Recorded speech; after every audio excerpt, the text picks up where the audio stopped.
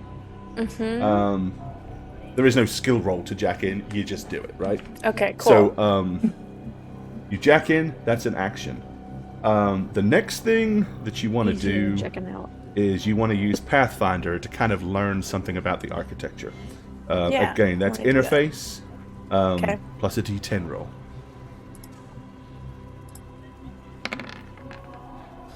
All right, with an 8. You know that there are at least 2 nodes to this. Can't really scan any further than that. All right.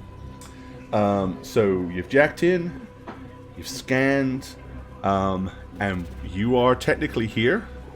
Yep. I am going to give you control of the purple arrow because Okay. you're privileged. Because you're very Yay! privileged. It's so dangerous to let me have control of this. And you're going to need to move it holding the Alt key. But basically, you move. There is no technically movement inside NetSpace. It's automatic. You basically go from like node to node. Yeah. So So we just go to this one? so you would move up to here. Okay. Oh, right before it. Okay. There you go. That makes more sense. Okay. First thing you come across. It is security. It does have a security password. Okay. This is as far as you could technically go this turn. That's your 3 movements.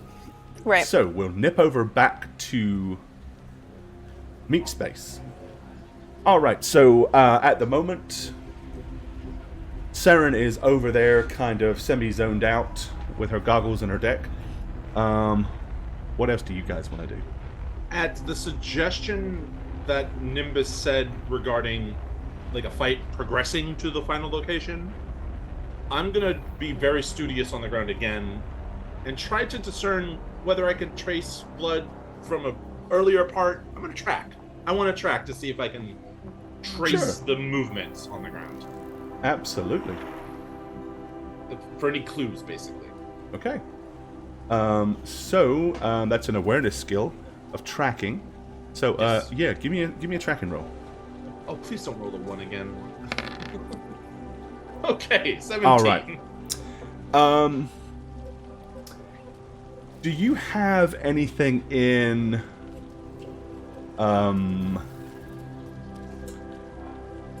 let's think.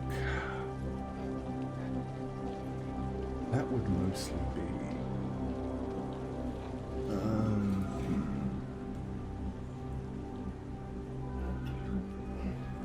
for you, at least.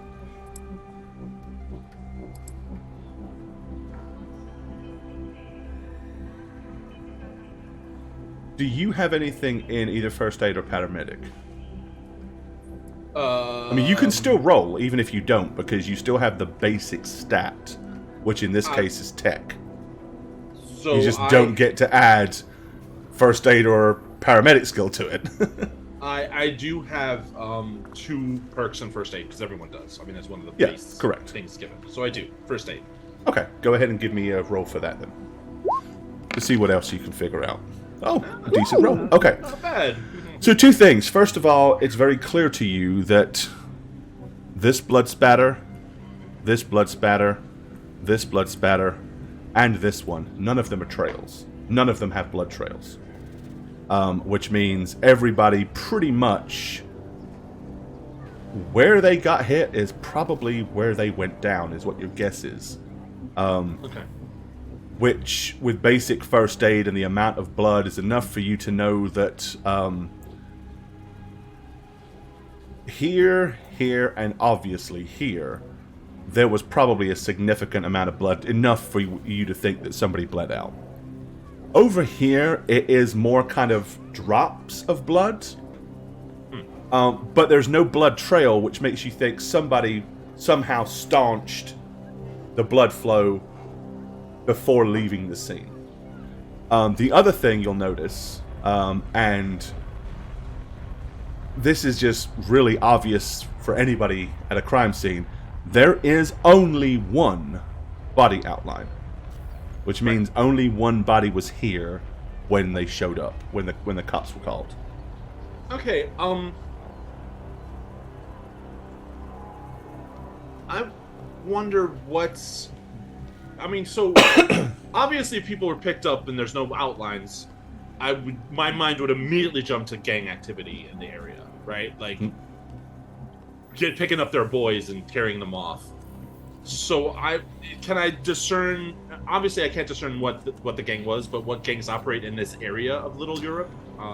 Here's the problem: it's so close. This where you are right now is so close to like the old city center. Sure. It could be so many. It could be anything. Yeah. Right. Okay, so I'm going to point to this blood stain over here, and look at Nimbus and Mallory and Kelly and say, someone was injured but not killed by that. We might have to go to a Ripper Dock and ask if anyone came in around that time for medical help. Okay, that's one theory. Does it look that bad? Like, do you think they would have like went in for help? Maybe? I mean, unless there was some back street Ripper Dock. I mean, it's a significant amount of blood loss. It's enough to... But it's not one big pool, so it doesn't look like somebody was blown apart here and had their chest cavity blasted out. These blood stains definitely look like there's a large amount of pooling. So the blood is all in one spot.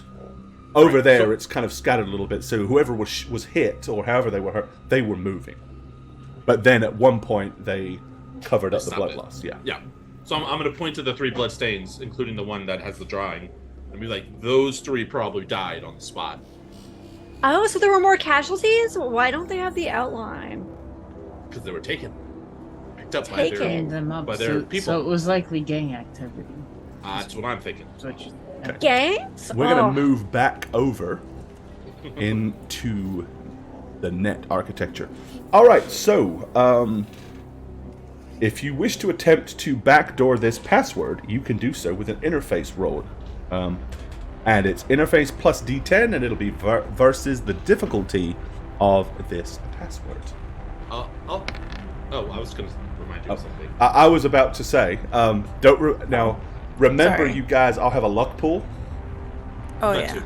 So you can choose to take points from your luck pool, and ironically, your luck pool is equal to the value of your luck.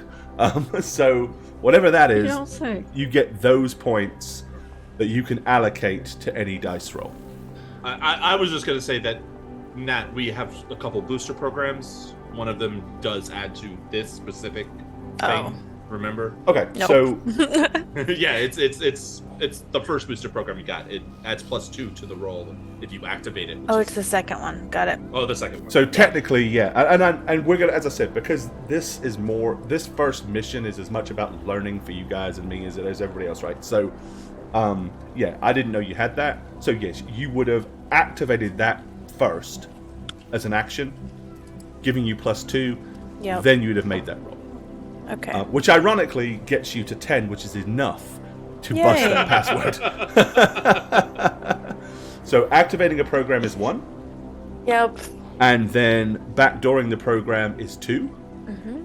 Now, another thing is you can never pass more than one thing at a time, right? So you can't buzz through. No matter what, you're always going to, even though you've cleared this, the most you can ever do is then move up to here. Yeah. Could she take binary as a language? I probably should have. And that can get you to here. Yeah, okay, that's what I want to do. All right, good deal. So you've already hacked in to the password. Not at all an uncommon thing for any kind of electronics. Most things, especially anything with a security layer, is going to have some kind of password protection. Okay. Yep. Back to meat space. Oh,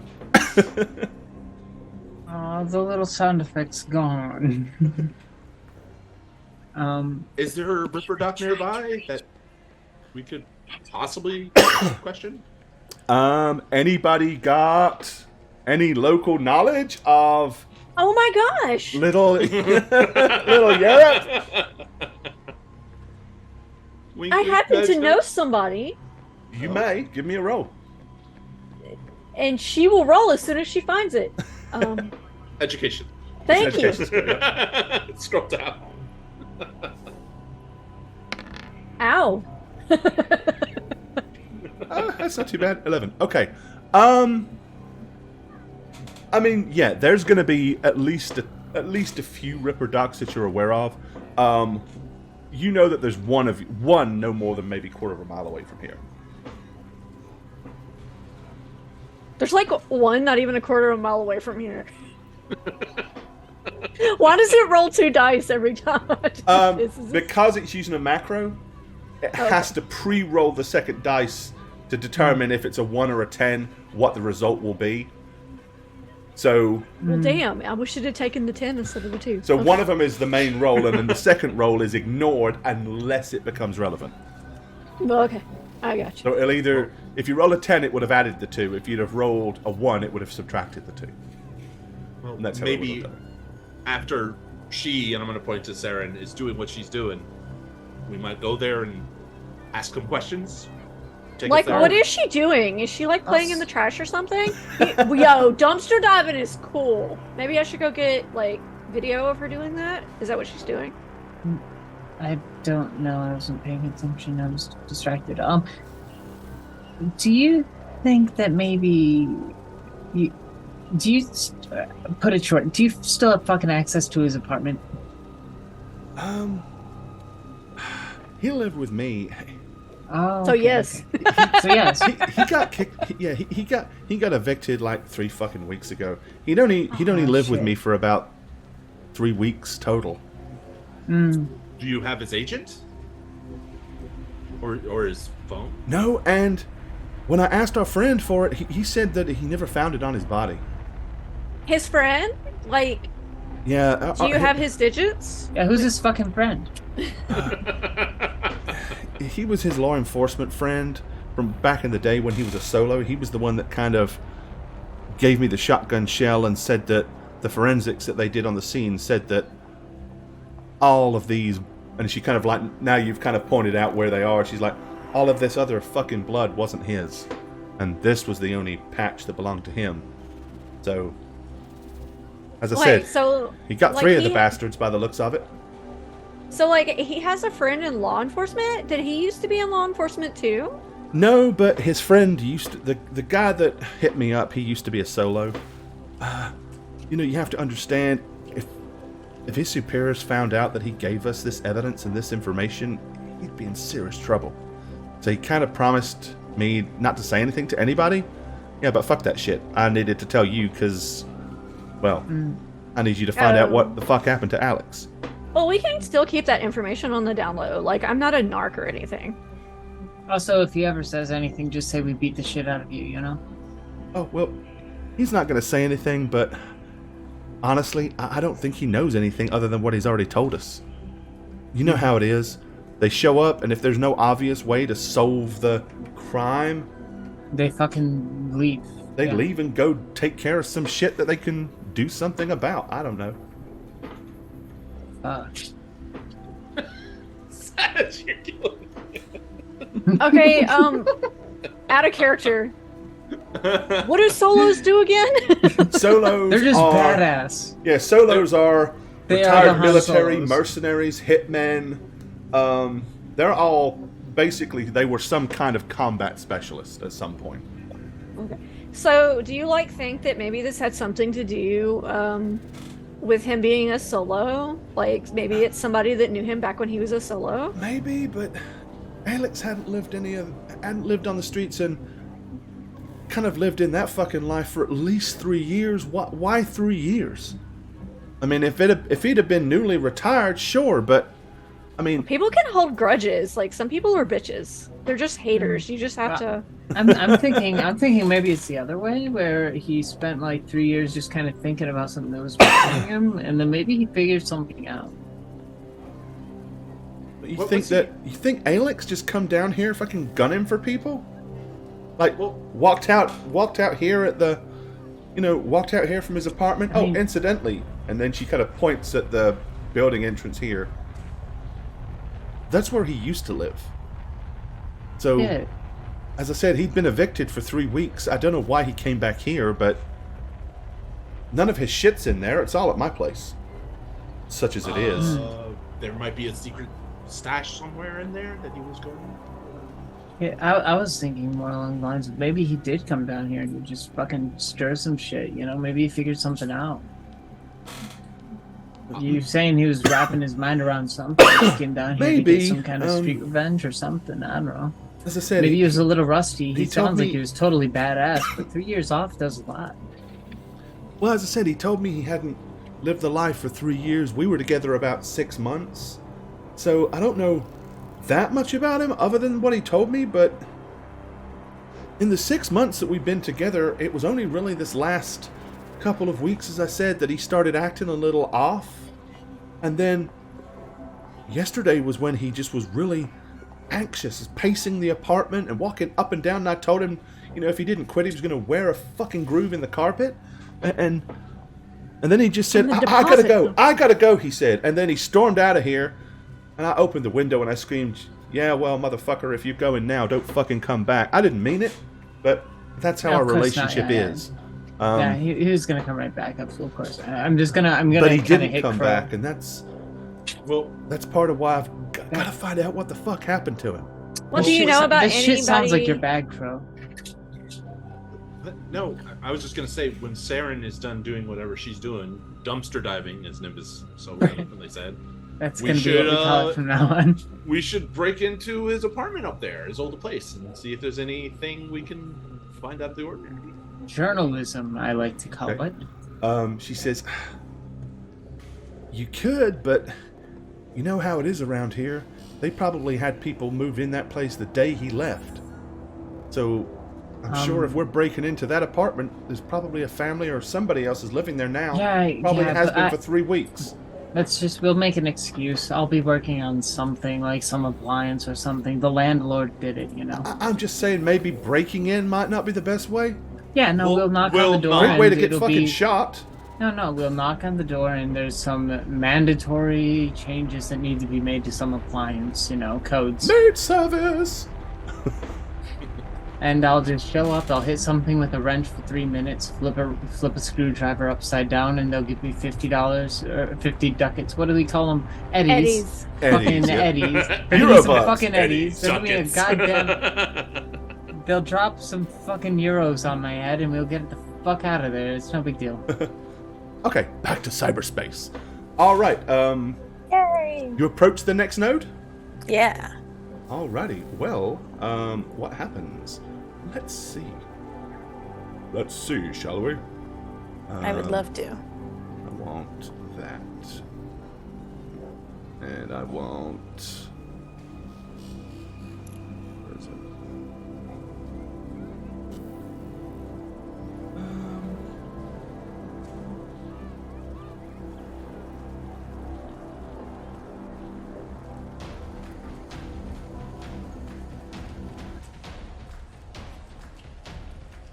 Okay, as you move forward, suddenly, like a digital image of a huge big snake, kind of like a and pops up. So here's how that works. It's black ice, basically. Yeah. Anytime you encounter black ice, the first time you encounter it, it basically is always surprise. Got it. It basically jumps you. So what'll happen is it will make an attack. You can try to defend against that attack. Okay. If you succeed, nothing happens. If not, it basically gets a free lick in. Got it. So that's kind of how that works. How do I Chad's defend? just like, oh, a penis. Oh, it's a penis. Can you see? Alrighty. Does it have a stinger?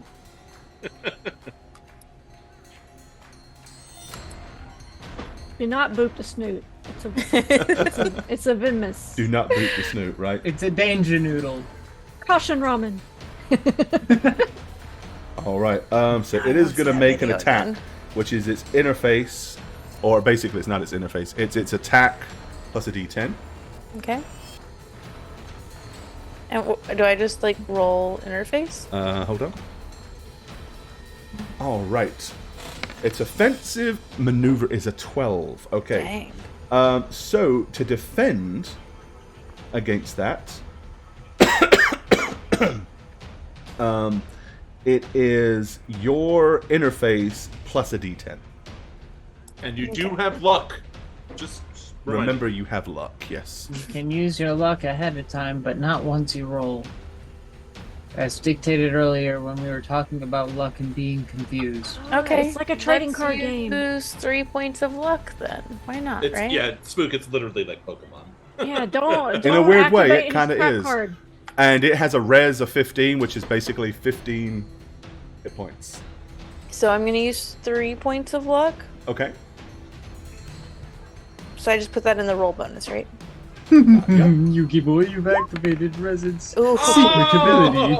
Alrighty. Unfortunately, Yep. Oh, this thing no, is these- going to get a lick in on you before you get to do anything else. That's fine. So, It's a You do have snicky other programs. place. I know. Remember. I know. Okay. Yeah. Just, Remember your programs! just. remember I your need program. to them, okay? We're just shouting random words at her. Remember. The Yeah, it's at this point phrase she's probably going to is let out sing an audible shriek or with yell or cry the or something, Base frequency. Yep. right? Okay, and asps. There we go. Because your preamp is a different ohm metering than your speakers, you have to put it through a separate amplifier, which has to encode the. The You can't start the engine without peanut butter. That's right. You gotta have peanut butter. That's how you fix an What are- accordion. I what- read a whole blog on it. It was so funny. Okay. So because it hits you, what programs do you have on your deck? Activate the Omega Active 13. or not active? You should never On the ask deck. a lady that. On the deck. Yep. Eraser, worm, 2 armors, 1 banhammer, and 2 swords. Okay. So you have a total of 7, Yes. and they're listed in a numerical order. Like you've got them in order. That was the order they're in. Okay. What was number 3? Armor. You just lost that armor program. It was wiped out by the asp. Okay. Basically, it fries a portion of your deck. Cool. But now it's I'm gonna pretend like I know what all this is. now it's means. your turn. Okay, well, I'm gonna activate my second armor. Heart of the cards. Okay. So that's your first action. You activate your second armor. Yeah. It's the power of friendship. That Matt. is always the problem. Is they all every time you uncover a black ice. Your armor doesn't want to So stay in the fucking now, Pokeball. now we learn, and that's why we have these. Now we learn. Yeah, activate your armor as soon as you get in there.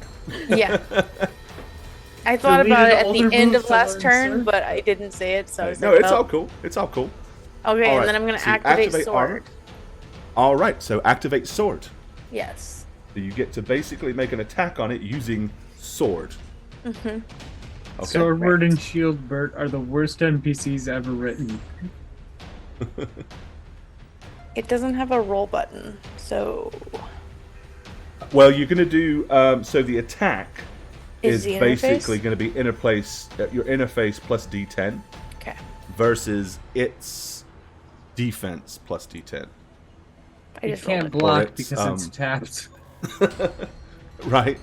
All right. Or it's not its defense. I attack it for the same thing it attacked me for. Yeah. So that means it needs to roll a 1 now? Just, Um, in fairness. Right, to make it nice and equal. Yeah. it gonna We like to polymerize play with the fairly third in thing? this game. Use Monster Reborn, Matt, Matt, to get your card back, your program back. It was a Reborn the monster. program, I think. Yeah. 1d10 Put your plus turtle on the catapult. 2. Hey, it's got to roll very high because it only has a defense of 2. It's gonna special summon a A sphere. 7. Nope, you hit Okay. And so sword does 3d6. it. You can Stupid de-res it snake. at 15. Stupid fucking snake. Play yourself Alright, 10. face fucking down. Okay. It is down to 5 res. Pay So your morph you costs. you Just play a used bunch of armor. monsters in one turn. You And used then I armor. used sword. You activated sword. You have 1 action left in net space. I'm gonna use sword again. The second one. So you have 2 swords. I have 2 swords Awesome. and 1 band Okay, armor. good deal. So yes, you can make another sword attack. And that's why we take 2 of the same program. Ooh! Oh, it's green. I don't. So basically, yeah, you got a 24 on the attack. It can't beat you. So, yeah. Take that, Spagger. 9. So Aspie Yay. is going to take another 3d6 damage. You know, it's a motherfucking, it's a goddamn. And congrats, Fucking you shit. de-res the ASP program. Cool. That's my 3 actions. But you did lose a program, unfortunately. Yes, I gotta remember Yeah. to delete it. That's okay. Look at The it. thing with asps are, it's not that they don't really attack you and hurt They attack you, programs. but they will wreck a deck. All right. I have to Okay. remember that I lost armor. Record deck. I see what you did there. I know, right? Okay, Okay. that's my 3 actions. Awesome sauce. All right. Back. That was at sight. Let's do it again. All right. Yeah. So you guys would have heard her yelp, like more in surprise and shock than pain or anything like that. But yeah, this thing just kind of comes out of nowhere and messes with you. Yeah, I'm just gonna run over to make sure she's okay. Okay. I'm just assuming she's looking at like some scandalous photos. I don't know anything about this. So, all right. So you kind of run over there. Again, you'll see her kind of sitting there, just like her head moving left and right as she's tapping away on her mega keyboard. Okay. I'm not gonna do anything else. I'm just gonna Okay. stand guard, I guess. Alrighty. So, Callie, did Alex have any friends that came around that you might have seen? No, I didn't even know that. I didn't even know that Jake. That's the law enforcement guy. I didn't even know he was a friend. Honestly, since me and Alex had started going together, I don't think I ever got introduced to one person he knew. But he did know people? I'm sure he did, but it was almost like he didn't want me to get anywhere near that life. Like he had stepped away from it and wanted to stay away from it. He was over, he moved over here from Little China. He spent a lot of time there. And, it was when he moved to Little Europe, he says 2.5, 3 years ago, and he's been here ever since, as far as I know. Well, how did you guys meet? She said, honestly, we went into a bodega, and I was going in there, and they were trying to sell this 2-for-1 deal on kibble because a lot of it was going out of date, and he was just stacking up on boxes and boxes. And as he went to walk out the door, he dropped 2 or 3 of them, and then being clumsy like he always was, he just fucking throws them all up in the air. They all scatter on the floor. It was right in the fucking doorway, so I couldn't get past him. So I just kind of bent down and started picking up the boxes. He said thank you. One thing led to another. We got a drink, yada yada. Sounds like that he was stocking up. Maybe. You got to understand, he was broke, dude. He had nothing. I mean, we've all had to, stock up on a little instant ramen now and again. I mean, sometimes you gotta save money for better things. Well, and he never did any work while we were together. I You guess. couldn't afford instant ramen. Guess he pissed away any money that he'd saved up from being a solo, and eventually just couldn't pay the rent, and that's when he moved in with me. So he wasn't working. So how did he get money? Well, that's just it. I mean, he had money, but never much of it. I always assumed that it was money he got saved up from whatever shady shit he used to get involved in. Oh, it looks like he got involved just another time here. Well, maybe he came here to get away from something. Like maybe that's why he stopped solo work. Well, I think he came to get away from the life in general. He didn't talk much, but sometimes if he had a bit too much to drink, he'd let things slip. I think he lost a couple of really good friends doing the work, and he always walked with a limp. Whenever I asked him what had happened, he never really talked much about it, but it was obvious something bad had happened. He had a huge, big, indentation in his thigh, like something had ripped a chunk of meat clear out of him. Grody, but I bet it left a cool scar. That's hot. I thought so, but he was real embarrassed about it. Anytime I even tried to touch him on his leg or whatever, he'd always pull away. Clearly, he had some real bad memories due to it, and as I said, he just didn't want to talk about what he used to do. All I know, he was a solo, and that was about it. He could have got hella followers from telling stories about that, but then it probably would be dangerous if he put that knowledge out there too. That's unfortunate. Well, as I said, he never kept himself to himself. We never met any of his old friends. I guess he didn't want to be out there. I guess he just was trying to hide away from, seemed like, the whole of Night City. I mean, never met any of his tunes or any of that. But other than that, I mean, he was just a likable guy. Real quiet type. Not the sort you would have thought was a solo, Well, if he really kept to himself, I was hoping that there was something I could do to maybe find some people that he hung out with. But if he really kept to himself, there's not much I could do. I mean, he had to know some people. And again, his law enforcement buddy, he obviously knew him. But he reached out to me. I mean, I say it was kind of weird. He just called me out the blue and said, "Hey, look, I know that you were with Alex, and I wanted to let you know what happened. And hey," as I said, he was like, "Look, they're not going to do anything, but I did manage to find a couple of things before they took away the body," and that was where he gave me the shotgun shell and just said something about it having residue, and maybe I could get it checked out and find out what the hell it's all about. And he didn't really say much about anything else other than that. Other than the fact that the other 3 or 4 people that had gotten killed here, clearly their bodies were taken away before they got here on the scene. Well, Fuck, dude, I guess I could always try.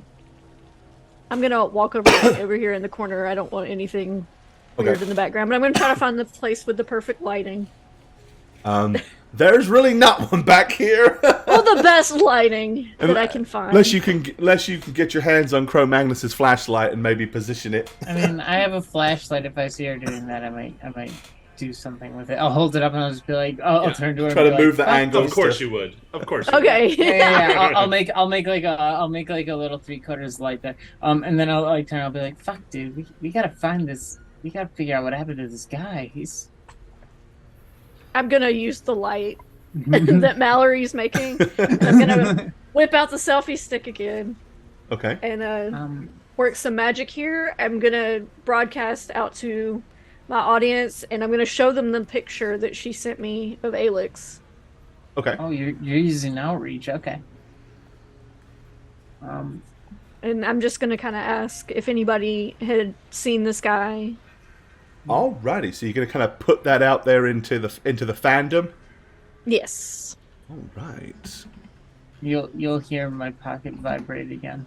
Yeah, so this friend, this new friend of yours that was an old friend of his. Do you know anything about where we could find him if we needed to contact him for more information or fucking, I don't know.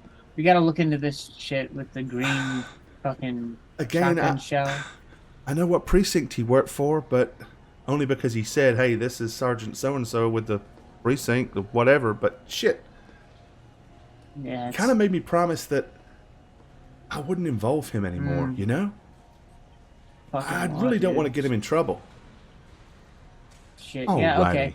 We don't fucking bother, man. Calling out all kittens. I need you to get in the cuddle puddle over here as I put out your feelers into the meow mix. Into the meow mix.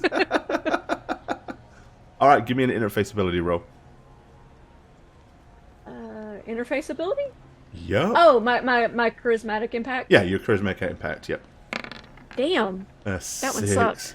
Okay. Meanwhile, I'm making a post onto Glitterbox about how she's standing right there. All right. Unfortunately, you don't get any real response other than, he's cute. Where'd you find him, Stud Muffin? He's awesome, and stuff like that. Just non-relevant, it's just non-relevant simp comments, but nothing that gives you anything of any value. Damn. At least not yet.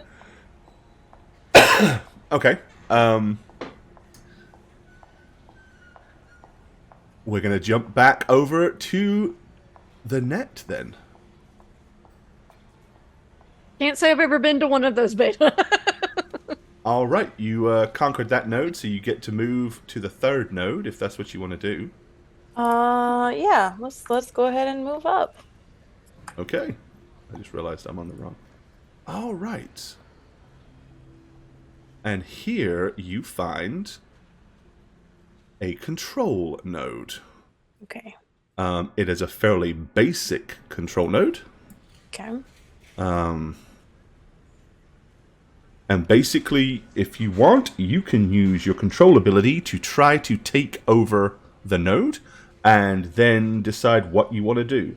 Is that how I would get information from like previous? Yeah, so first you've got to gain control of it, right? So Got it. That's interface plus D10 versus the equipment's defense. Okay. And then if you want to operate it,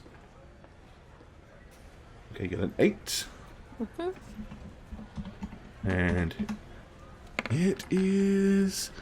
Whew, luckily for you, it was pretty weak. So a 7. So yes, you have gained control of it. Now,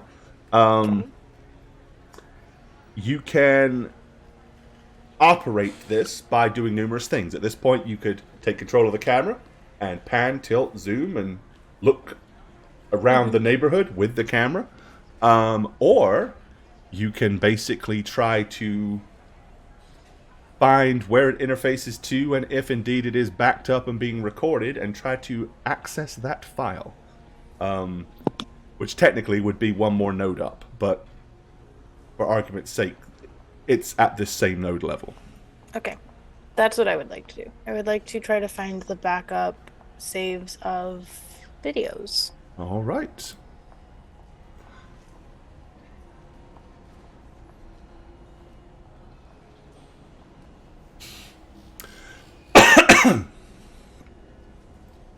We'll push this back over here. Just because we can. All right. In that case, give me one more control roll. Interface plus a 6. Okay. So here's the problem. Once you try to actually do that, you are very aware that somebody has very deliberately gone in here, tampered with this shit, and has cut off the connection from the camera to wherever it backs up its data. It's at this point that you also realize I should have known that. There was a fucking asp on this damn thing. Like, that wasn't... Nobody puts an asp. So, your gut would tell you another netrunner got in here and deliberately sabotaged this camera on purpose. Okay. But it's good information to know, at least. Yeah, and I don't have any knowledge of where it would have been backed up to or where it was severed. Probably to one of the local security companies, but again, that would mean some serious net running to try to get in and access that from there. Yep. Okay.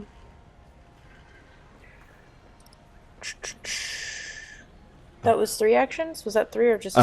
That would have been, let's see, moved into the node, control. You still have an action. Then I'm gonna activate Eraser. Alrighty. Okay. And you're doing an eraser before you... Before I leave. And that's to do with your cloak action? Yeah, it gives me a +2 on cloaks. Alright, so give me a cloak roll. D10 plus your Pathfinder roll. That's interface +2? Yep.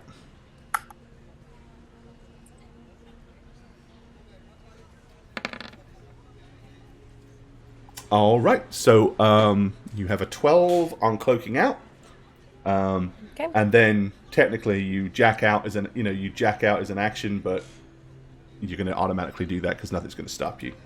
Yep. So okay, cool. There's your first little net run. Yay, I did it. I didn't die. That's armor. Okay.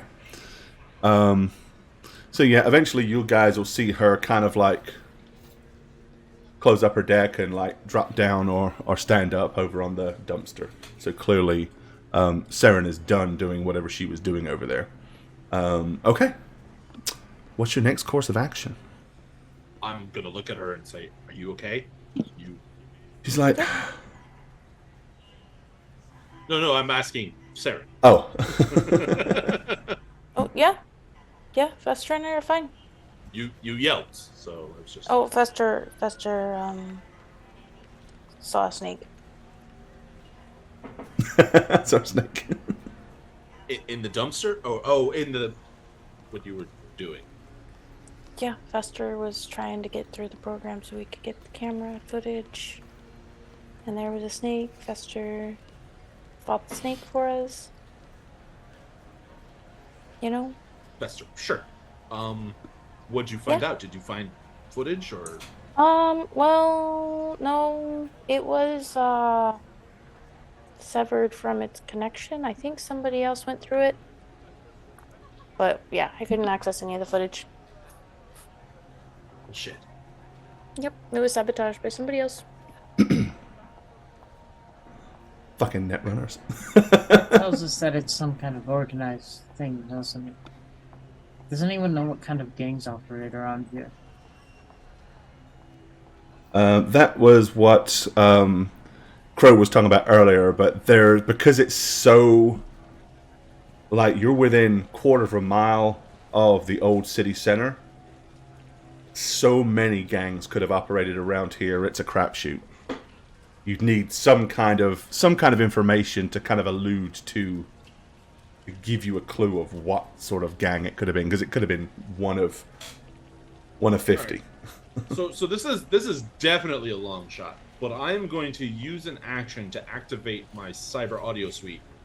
I have a radio scanner, which allows me basically to just scan all the frequencies in a mile radius, so I know that's why it's a long shot, to see if any encrypted broadcasts are around, because I do have a descrambler. Or anything about shootings or shot. I mean, just like any kind of buzzwords that might ring a bell. Okay. Then with that device, go ahead and give me a perception roll. Okay. Perception. 16. Ooh. All right. You basically start hopping channels and okay. You will hear basically like a low quality radio communication between two people. You've got no idea who they are, but it's the it's the conversation that you hear. But basically, you hear somebody say, and then all of a sudden, there was all this gunfire, and I mean, it sounded like a war zone out there. I locked the doors and closed all the shutters, and I damn nigh hid under the bed. I mean, it was over in seconds, but then after that I heard a lot of coughing and spluttering and, come on, let's get out of here. And, well, after that I heard somebody say, hold on, give me a second. I mean, we haven't had any trouble like this in this neighborhood for I don't know how long. I mean, the cops came, but you know how they are. But there's people out there now, I heard them. I hope it isn't whoever it was that did all that. I hope they haven't come back to cause any more trouble. I'm worried that they're trying to break in. Maybe last time somebody caught them in the act or disturbed them, and they're going to try again. Oh, shit. I better get off here. And then they, like, click out. So there's one person basically relaying that story to someone who doesn't respond, right? I mean, it's just a... Well, I mean, they were taught, you heard the, oh, fuck. Like, really? Okay. Oh, my. Okay. That kind of stuff, yeah. So But clearly, well, actually, you know well, what? they're around. Let me say clearly. Clearly is not necessarily the correct thing. Give me a roll, and I want you to give me, and make sure that I'm using the right one here. But yeah, there we are. Okay, give me a deduction roll. You're supposed to be some kind of investigative type person. What did you deduce? My deduction is not very good. Especially not with that. It's a 1.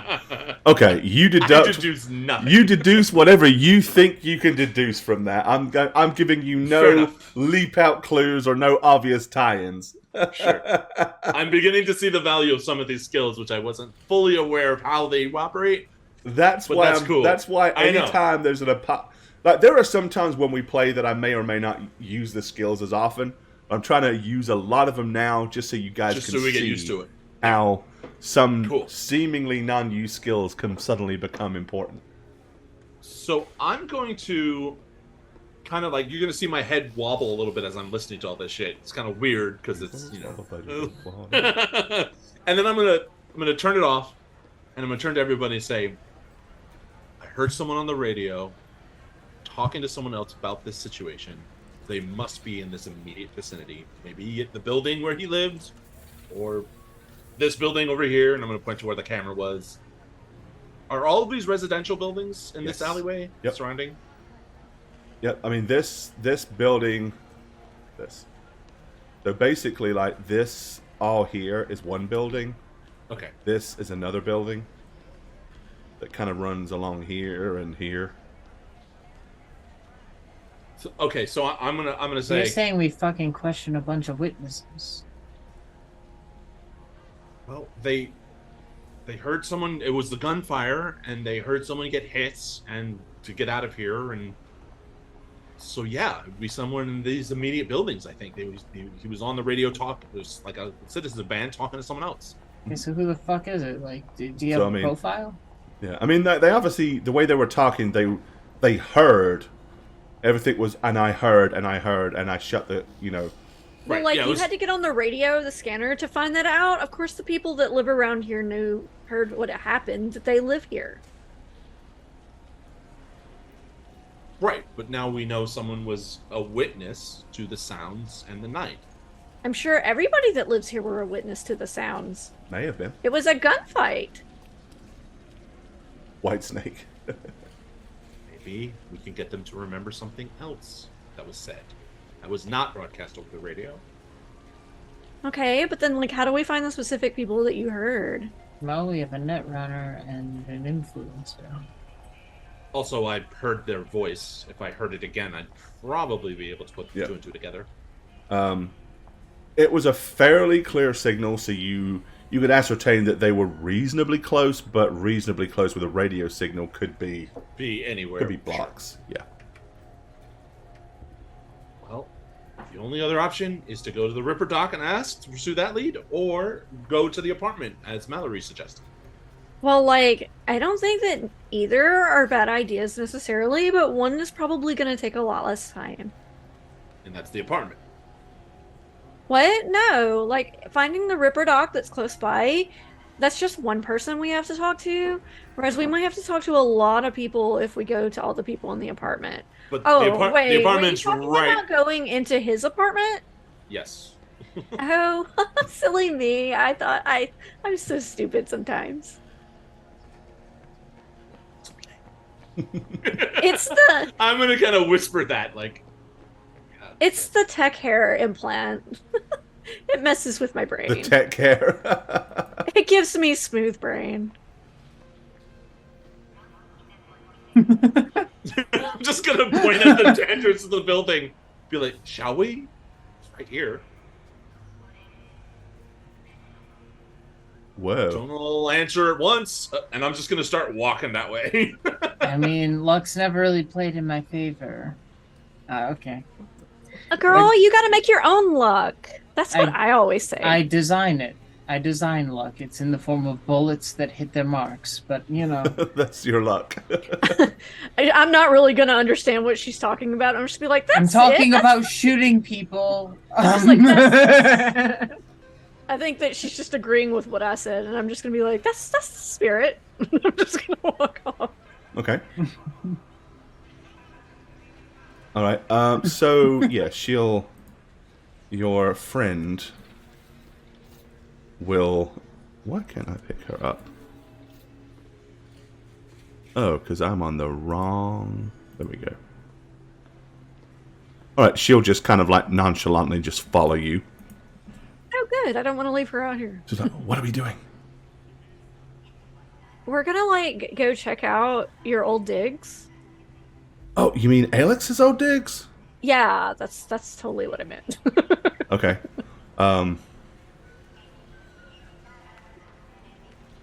He just kind of like looks at you and shrugs and goes, "Okay." Well, let's go, Crow. You're leading the way, big man. Yeah, I'm going in. Well, much as you will find, there are no open lobbies in these places. Everything is fucking security locked from the outside.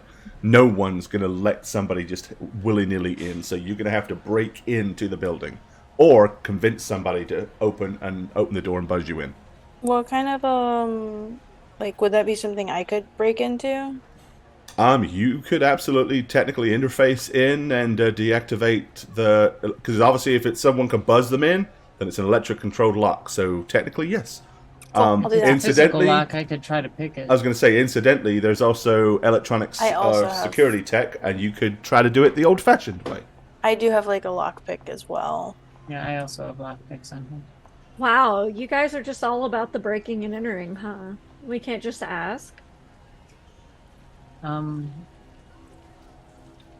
People don't usually like raccoons. Nim. I mean, you have can to- try. You have to understand, not all of us have your outreach. And as a reminder, this is Night City, and 2045, and nobody trusts anybody, and violence is very free.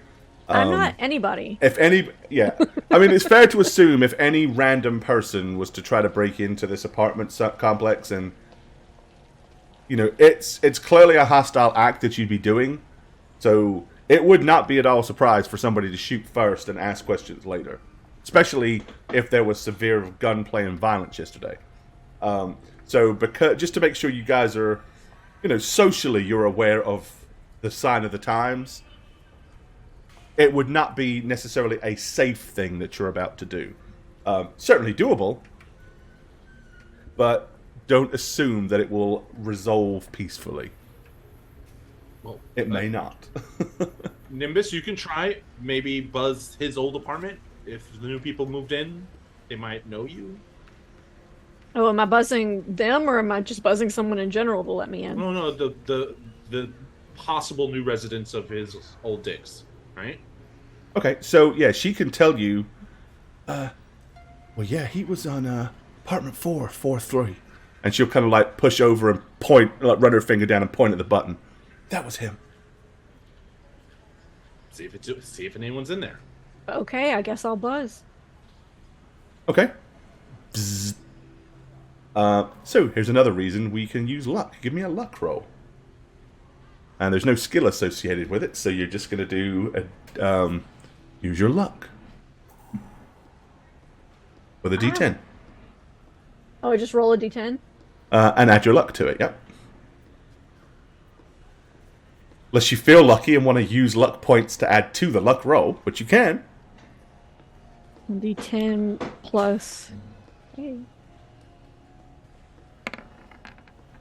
14, okay. Well, first of all, you do hear a... Do you like... Bzz, and what are you going to say? What is your opening line to the buzz? Or are you just buzzing and hoping somebody answers? I'm going to say, hello? Is someone there? I need your help. Okay. It takes a little while for somebody to answer, but then you hear... Bzz. Who is it, dearie? What's going on? You'll have to speak up, I'm hard of hearing. God. Hi, did you just recently move into this apartment? My boyfriend lived there before you, and I think I lost one of my earrings in there. Ooh, okay. After hearing Give that, me a I'm going to persuasion take one roll. of. I'm going I to like immediately that. take off my earrings and just like palm them so that I can plant them later. So you can drop one later if you need to. Yeah. What do you need me to roll? Persuasion, which is a social skill. And it plays off your cool. Ah. Oh. Alright, so that's actually 15 minus 6. 9. So it's a 9. Yikes. She says, could you come back tomorrow when my son is here? I don't feel very comfortable opening the door this late hour to some stranger. Oh, I completely understand. But I've been worried so much about this earring, because see, it belonged to my mom, and she's not with us anymore. And it's Right. like, it's a super special heirloom. So, being old, she's not particularly great with technology, so she's leaving her finger on the buzzer the entire time, right? So, Right. so you hear in the background, Grandma! Grandma! Look at this one! Grandma! And then you hear, I'll be back in a moment, Patty. And go ahead and eat your strawberry kibble. Give Grandma a Strawberry second. kibble. I'm talking to some nice lady. Wow. I'm sorry. That's my granddaughter. She spends most of her time watching stupid videos. She wants me to come and see this thing about something to do with... Used to be an animal around these streets that they used to call a kit or something like that. There's some cutesy video of this horrible demonic little thing running around chasing smaller demonic little things. Like rats, only smaller. Oh, I know what video you're talking about. I watch those all the time. You must have an adorable granddaughter. Says, oh, are you 12? I'm not, but I do make videos online too. Maybe your granddaughter's heard of me. I go by the name Nimbus Kitten. Okay.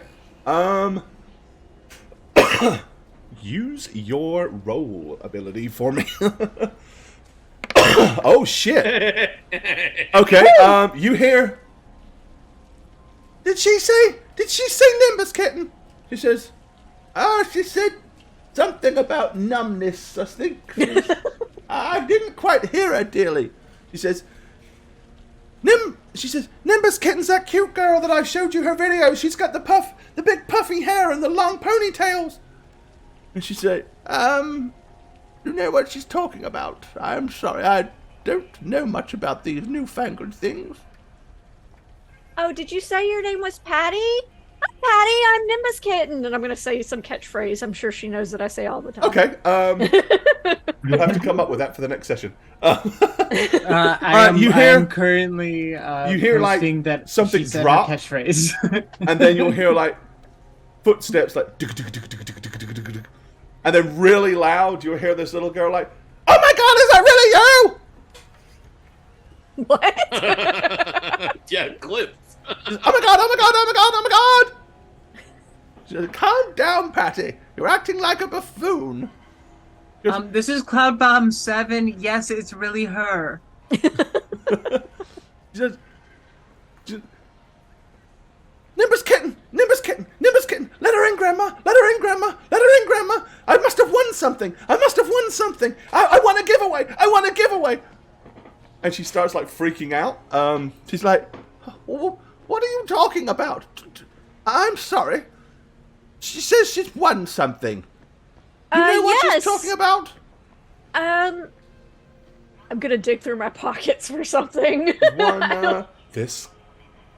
You know what? I'm just gonna candy wrapper. I probably have a necklace on. I'm just gonna take my necklace. Okay. That I'm wearing. It probably is a cat or something. But I'm just gonna say, yes, Patty, you're one of my biggest fans, and I'm here to give you a special necklace that I wear in all my videos. It's yours. Okay. You hear? "Oh, I don't know about that. We should probably wait till your dad gets back tomorrow." And she's like, "But I want it now! Now!" I said, "Now! Grandma! Grandma! I want it now! Oh, please, Grandma! Please! Please, Grandma!" And you'll just hear her going on and on and on. And you can visualize her in there, stamping her feet and pulling at Grandma's clothes. So go ahead and give me another persuasion roll. Seeing as you've actually kind of like changed the course of the actions here. Oh shit, yeah. Okay. So you hear, "Oh, for Christ's sake, child, you've worn me down. Hold on a second.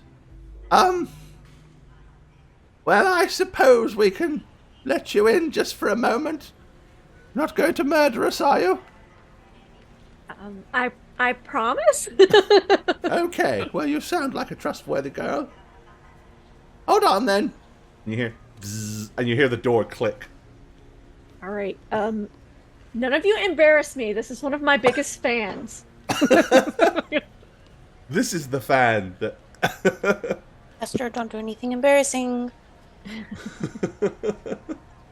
Okay, so yeah, and you know which floor. So Callie is like looking in total bewilderment as all of this pans out. And then she kind of like moves over rather kind of like quietly, and as she walks in, or as you all walk in, and she says to Crow, "I gotta be honest, I was like, why the fuck did he bring these guys? Starting to make fucking sense now, I guess." I only really got Mallory and Saren with me, and Nimbus came on her phone. He said, "Well, shit, maybe I should have just fucking hired her." I'm gonna go and kind of disappointed at this. She looks at, and she says this, and I'm gonna be like, "Y'all have our uses in collecting evidence for the story, bring them to justice." All right, well, with that, she just kind of looks at you and she goes, "Come on." And then she'll wander into the building. I kind of kick at the ground as I enter behind everyone. Okay. Yeah, so Callie's gone in. Obviously, Nimbus has gone in. You're going in with Callie. What about Mallory and Saren? Are you guys going in as well, or is anybody choosing to stay outside? There's a fellow fan. I feel like I should be there for her moment so we can talk about it on the forums later. Okay. I'm gonna go inside, but not necessarily fully to the apartment. I'm looking for like if there were like cameras that could have seen something while we go, Okay. or like any sort of All right, give me a perception skill roll. security stuff like that. If I don't see anything, obviously I'll go in. But Yeah. Nice. All right, good. So, the good news is, there was a security camera that was up in the corner that was facing the door, obviously so that anybody could see. Okay. But now it's not surprising why Grandma didn't really know who was at the door, because that camera looks like it was smashed and has been out of commission a while. Good. Really happy to see that. Very safe here. So, okay, so yeah, you go up to the third floor. Callie will quite easily point to which apartment it is, because she's been there before. All right, so nobody make any like sudden movements. Okay, so is everybody going to go up to the door with this old lady, or is anybody staying back so they don't... I'm staying back 100%. I'm not going in I'm there. staying with Saren a little bit back, just like so it's not immediately in view of the door. I'm Okay. posing as a bodyguard, and also I have to plant an earring somewhere. You have a freaking assault rifle on your back too. I love it, Mallory. Sad. All right, okay. So yeah, you're going to pose as security. Okay, so you walk up to the door. Obviously, there's a door buzzer there as well. All right, I'm gonna buzz it. All right. You hear, it's her! And then you hear, like, running. And then immediately the door is, like, flung open. The first thing you see is probably about a 4'8" little girl with, like, two long ponytails. Like, hair design is similar to yours, but not colored up. She's too young. Granny wouldn't let her. And behind her, you see an elderly lady with a cane, kind of like waddling down the hallway to try to catch up with her.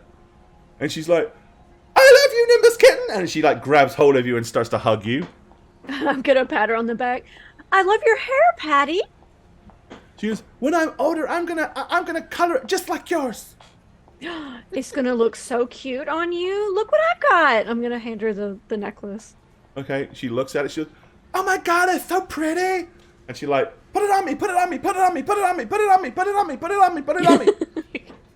I'm gonna like put it older, like I'm gonna latch it and everything. Okay, all right. It's like, what is your grandmother's name? She's, "Grandma." Grandma? And she kind of looks at you bewildered, like, "Why would you ask such a thing?" I'm just gonna Like you just stated the obvious. like, Grandma, I'm so happy that you were able to trust me to let me in. I just needed to look real quick for my earring. Oh. Hopefully she's not questioning why I was here to give her granddaughter the necklace She's and look for old my and earring. dothery, and she moved past the earring and onto the crazy obsessed grandchild already. She's I like, promise it'll only take us a second. Just "Oh, my friends. fine. We'll just have to excuse the mess." Oh, it's not a problem. My friends are gonna help me, so it'll take us less time to look, and then we'll be out of your hair. Okay, with that, Callie will just kind of like walk. She like push her way in, and she goes, "Okay, bathroom's there, bedroom's there, living room," and then she just walks into the living room. All right, I'm gonna sit there and talk with the girl and the grandma, Okay. sort of to keep them Yeah. focused on me while they look. Yeah, I'll be slinking in. I'll go with Jesus. S wherever she goes to make sure that. I'm staying out. Yeah. I'm not going in. Alright. Yeah, I'll head into the bedroom, I guess, the back room. Okay. I figure Yeah. S I mean, would it's a go with small one-bedroom apartment, so there's a little to there's not a whole lot. So, who wants to go with Callie and search the living room? I'll go. Okay. Yeah. All right. So, again, just partially to show you the differences of things. So there are, as I was, I don't know if you guys heard me at the very beginning, but there are differences in some of the skills. So, for example, there is perception,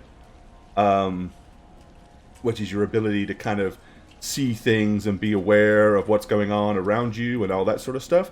But there is also conceal, reveal objects, which is your ability to find something that has been hidden deliberately by somebody else. So you can give me a perception roll to make an observation about the room And if you're literally searching to see if you can find anything of relevance, then you're going to give me a reveal object roll as well. So we'll start with Mallory. Which tab is it under for conceal? Awareness. Okay, awareness. So they're both under awareness. I couldn't find. Oh, there it is. Yep. I'll go for the looking for a specific thing route. Oh, come on. Okay. So you go in the living room. You start opening drawers, opening cupboards, lifting up cushions and stuff like that. What you find is all the trappings that you would expect to find at Grandma's house. You find kibble stuffed down the sides of the chairs. There's plenty of it on the floor. There is a data pad dropped upside down, screen first, on the floor, next to like a little teeny tiny table. Most of what you find, kind of like looking through, it's all things that are hidden because they fell there and got lost there. Nothing of any real notoriety or value in the living room. Anybody taking the bathroom? I would honestly go there after I finish, if no one else went there. And when you say after you finish, what were you doing? The bedroom. Okay, so you were going to the bedroom. Oh yeah. I figured we were doing a sweep of everything. Yeah. I mean, logically, you're all not going to scour. Everybody's not going to scour the same tiny room. It would make no sense, right? So whoever's doing, so that's why I'm asking if any. Oh, okay, so it's like one room each. That's what I mean, that's what I visualized. I would have gone for the bedroom then. Okay. That wasn't great. Well, so that's where I would have gone where no one was. So if Okay. Mallory's going to the bedroom, I'd go to the bathroom. Okay. Well, Mallory's done the living room, so we can scratch that We'll off. keep that So down. you go ahead and do the bedroom then. Me, right? Yeah. Yeah. Okay. You do the bedroom, and then somebody else, either Nimbus or Sarah. Well, it won't be Sarah because she stayed out. So either Nimbus can then search the bathroom, or one of you two can after the fact. But I think Nimbus is kind of I'm keeping gonna people stay busy. talking with the grandmother, sort of I'd like to search outside as well once we get around to it after Okay. the rooms. keeping the little girl occupied. So you're talking about and like in the also- hallway itself. Well, I figure if he was like a solo previously who worked with like the police or anything, he might have like a camera set up or some sort of like Okay. way of So- seeing who comes to his door. So you can give me a perception skill roll then for the hallway. Perception or conceal reveal? I mean, mine are the same. I guess. It would be perception because unless the camera is like hidden in like a little secret hole or something like that. Perception, you can tell. Basically, there's never. It doesn't look like there's ever been any security cameras on the floor itself. There's no brackets where anything's missed. There's nothing that he would have installed himself that was like. Well, more that's his what own. you would see with perception. But you can also make a conceal reveal roll to see if there's anything deliberately hidden. Okay. Like both are not necessarily mutually exclusive. Okay, so you have a good wander up and down. Really doesn't look like it. The only thing you will find is it looks like that the door frame itself, like which of course is open right now because everybody's in there ransacking the place. The door frame itself, you do notice on the door at one point there was another lock. Like you can see the holes where it was put in, and it was clearly a heavy reinforced lock. But that has been removed. So your thought process is probably correct that he was fairly security conscious, but likelihood is the landlord took that off when he repurposed. Yep. That's all I'm doing. I'm not going. So, all right, so give me the roll for the bedroom, and again, you can give me a perception roll for just scouring and seeing if you can notice anything about the room, and then you can give me a reveal roll if you want to. Right, Okay. So that's perception. All right. So the perception skill roll.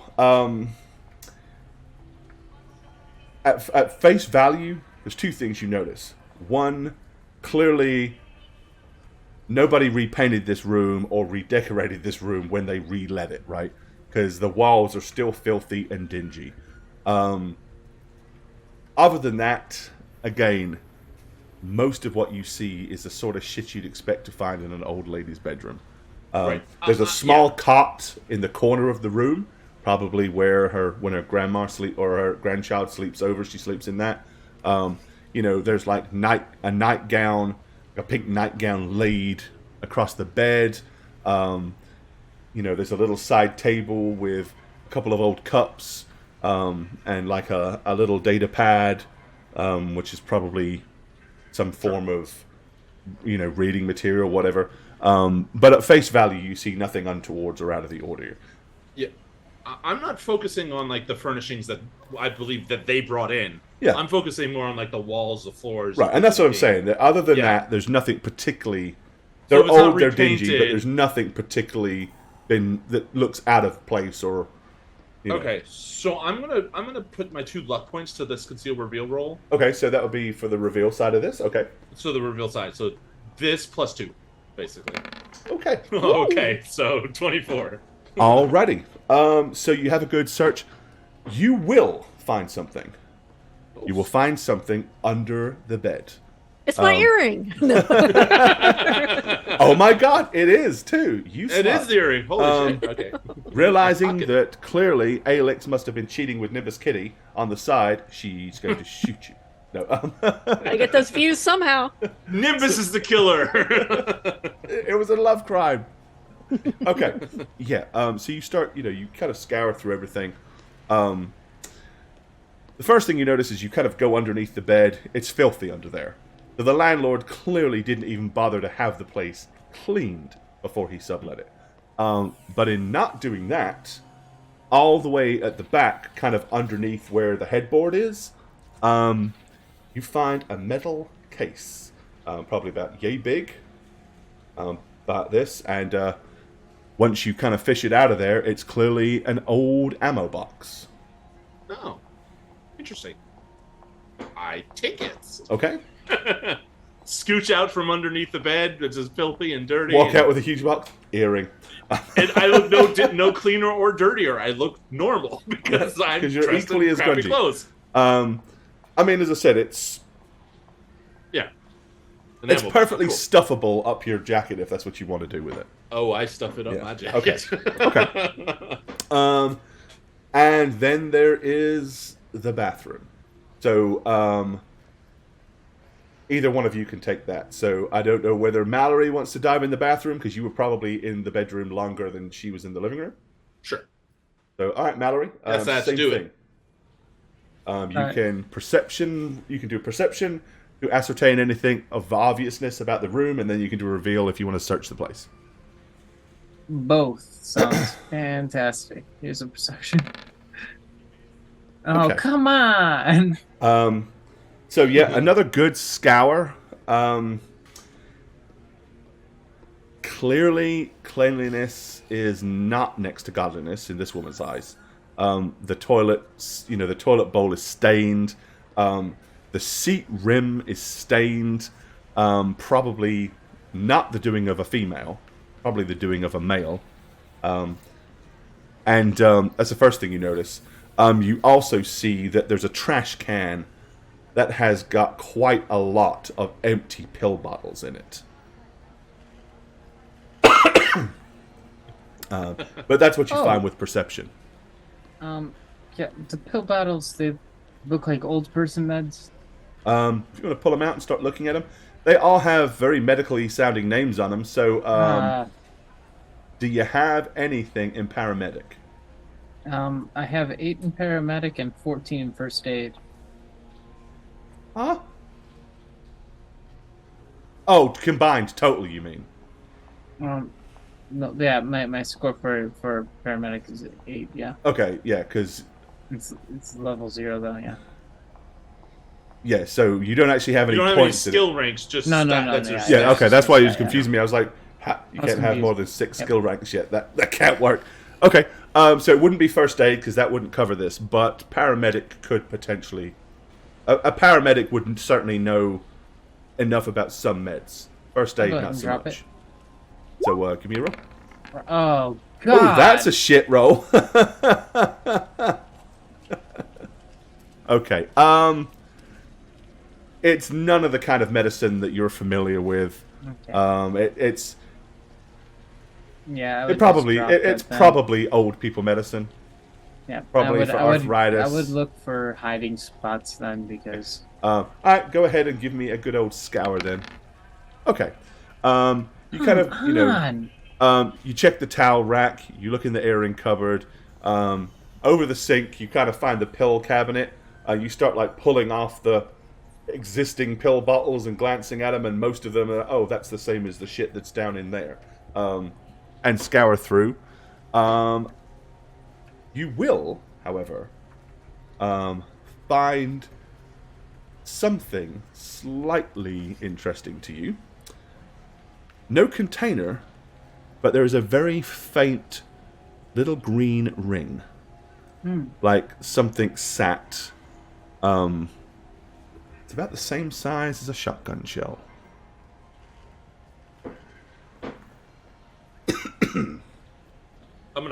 By this time, I'm gonna poke my head into the bathroom and be like, "We good?"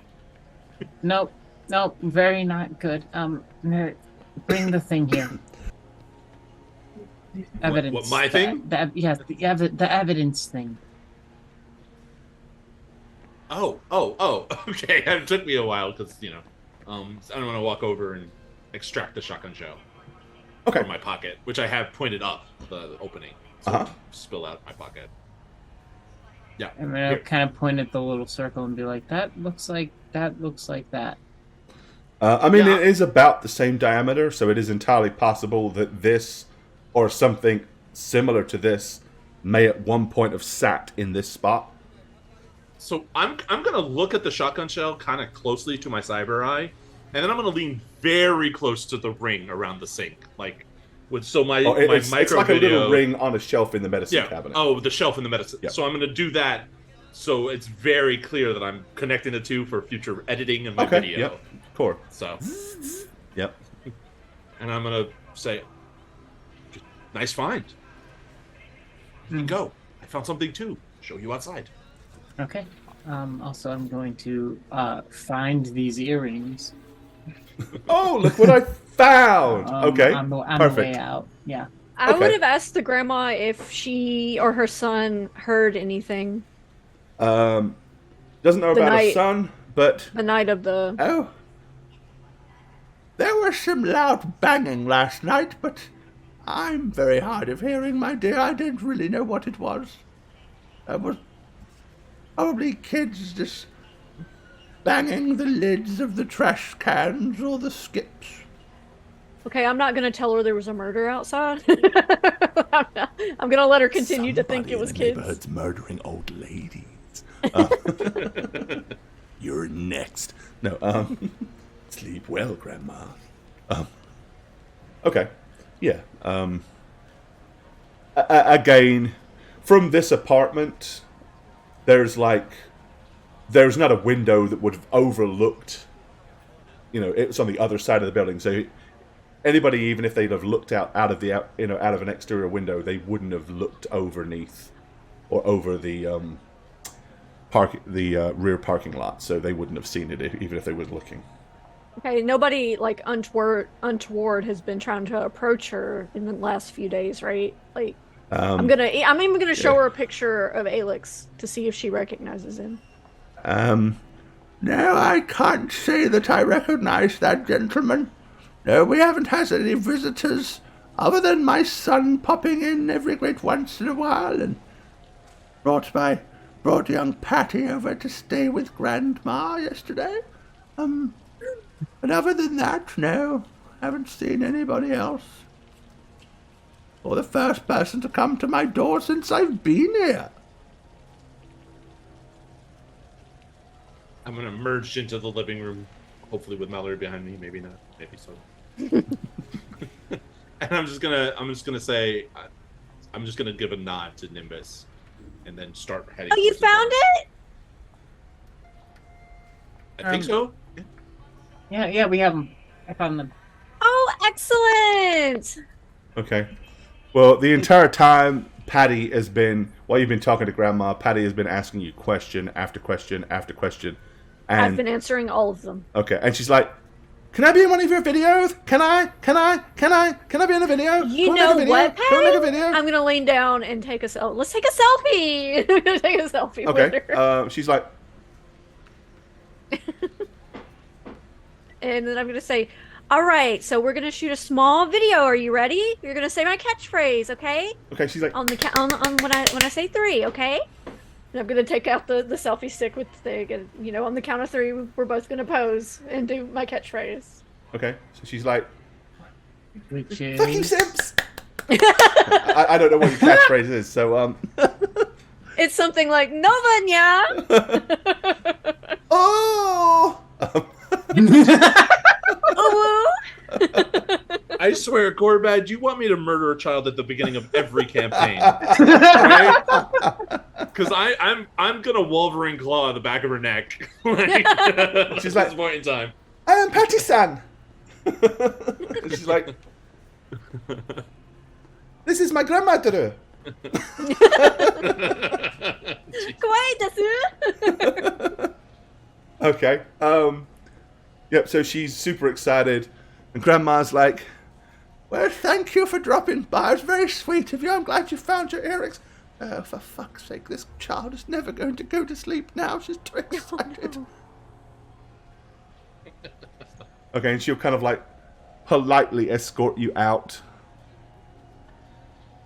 Okay. 寝れなければなりませんよ。おやすみ。 Okay. And with that, you exit the building, slightly more informed, but not a whole lot. Okay. I reckon that's a good place for us to stop, because it is 10:44. And I think you've kind of like done as much as you're likely to do here in this little area for the time being. So there we go. As I said, this is a very simple first mission that's really designed. It's the sort of adventure that if you bought the game, the sort of adventure that you would get with the game to run as your first adventure. That's kind of how I thought about designing it. I wanted it to include multiple elements, have a little bit of everything, and at the end of this mission, we walk away, people going, okay, I kind of sort of understand how this all works now. So that's the plan. It may not be a great plan, but that is the plan. All right, guys. Well, thank you so much for hanging out with us. Thank you for our subs. Thank you for our resubs. Thank you, as always, for our cheer. And thanks for every one of you that spent your time hanging out with us. We had a blast. Hope you did too. And if I can come up with a name for the campaign, I will, but I haven't done yet. So, no. We'll see you later. Bye, y'all. Bye. Bye. Much love. Thank you.